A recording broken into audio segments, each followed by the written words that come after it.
Welcome to Jets Talk. My name's Ryan. I'll be your pilot. If you're new here, hit that subscribe button. If you've been here before, welcome back. I love having you here.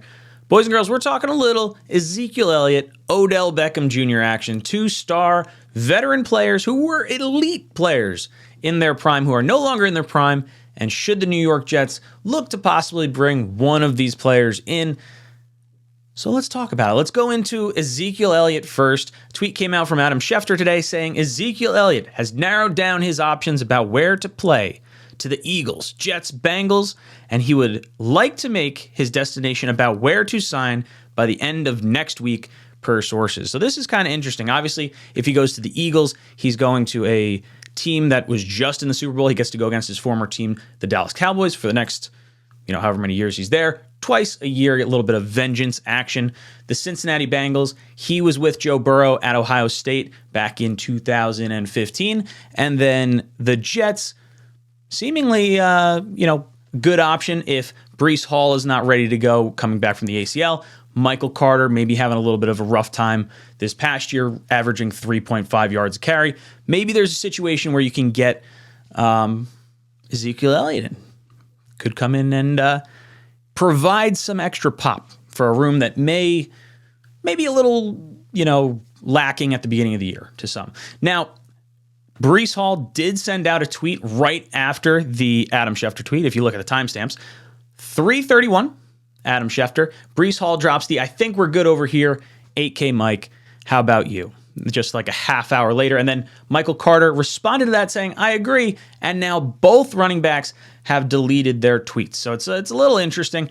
I don't think I would look at this as a slight. I think it's good for Breece and Carter to kind of be on the same page as far as like, hey, we're good. We're confident. We want our guys to be here. And that's totally fine.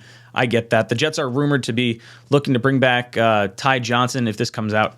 I don't even know. Did they re-sign him or they're just rumored to have him come back? Whatever. Still have Bam Knight under contract. So the Jets running back room is really strong right now. I don't know if you necessarily want to add another running back to the room just because you already have the value there. Why add something to a strength on your team?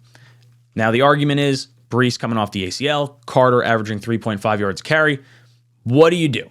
Is this a good option for the New York Jets? And I think a lot of it has to do with money and what Zeke's looking to get. Now, the fact that he's looking to play for the Eagles, the Bengals, or the Jets implies that you're probably looking at a Super Bowl caliber team, assuming the Jets get Aaron Rodgers and, all these other teams stay healthy.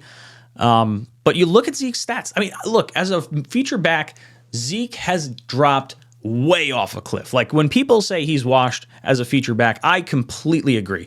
His yards per attempt, where do I put my finger? Right over here. Yards per attempt, yards per game, plummeting as his career has gone on. So that's kind of the telltale sign for me.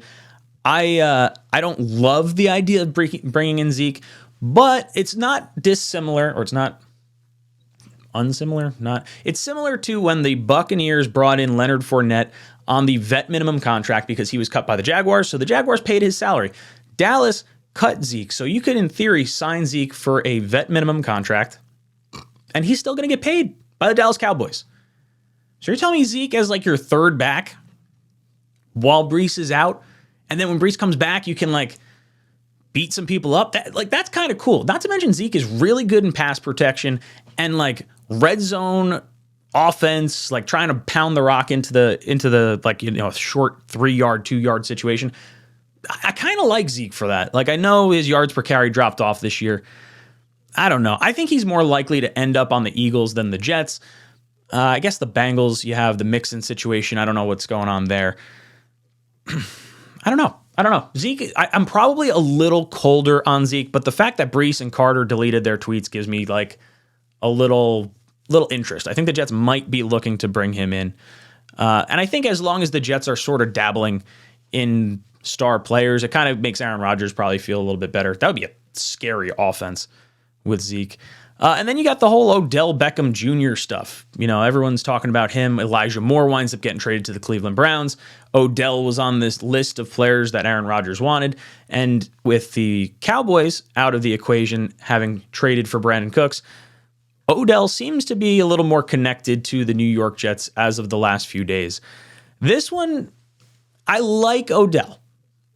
I like him as a player, but he doesn't stay healthy, like at all. And I saw this, on one of the message boards, 60 missed games in his last 102 games, 2 games with over 80 yards since 2019, and he's over 30 years old and has 2 ACL injuries. And that's kind of it for me. Like the amount of injuries and maybe not so great stats are slightly concerning. Now, the last time we did see him play in the Super Bowl and in the playoffs or whatever with the Rams, he was looking really good. So if his health is in good condition and you have him on an incentive-laden deal where you're not getting hit financially if he's hurt, like maybe you just pay him when he's playing, not when he gets injured, because look, he hasn't played a lot of games. That's the main concern with Odell. Jets already have a lot of issues. Mekhi Becton can't stay healthy. We've dealt with Corey Davis going in and out of the lineup. Do you want to bring in a player that may not be able to be on the field for you all the time? Now, that being said, he could be just a wide receiver 4. I'm not saying that he'd be that all the time. If he's healthy, he's probably one of your top guys on the field. But you got Garrett Wilson, Lazard, you got, who do we just sign? Hardman. You got Mims at 4. Bringing in Odell, you have such a strong wide receiver room. It's not a huge issue if he were to get hurt. That's kind of the way I look at both Zeke and Odell. They're both well past their primes. I'm fine admitting that, and I think they're both, look, I'm not going to say washed, but I think they're both not ready to handle the full responsibilities of wide receiver 1 or running back 1, but in a backup capacity, a shared room capacity where you are gunning for a Super Bowl and you got Aaron Rodgers. Why not go with these vet guys that are going to come in a little bit cheaper, hungry for a ring? I think guys that are ring hunting at this stage of their career are going to give you a little more juice. So I'd be good with either one. I really would. I don't want to commit a ton of money to either one of them. I would say I'm colder on Zeke maybe. I don't know. I'm probably... I could go either way on this. I think as long as the guaranteed money is not crazy and you're at least covered based on injury or poor performance or attitude or whatever, I think that's fine with me. Guys, let me know what you think. Do you like Zeke? Do you like Odell? Would you want either one of them on the Jets in a limited capacity? You're talking running back 3, wide receiver 3, whatever. Do you even need to label that? Probably not. They're weapons. You're adding weapons to a team for not a lot of money that are just over the hill a little bit. So guys, let me know what your thoughts are down below in the comments section. And as always, go Jets.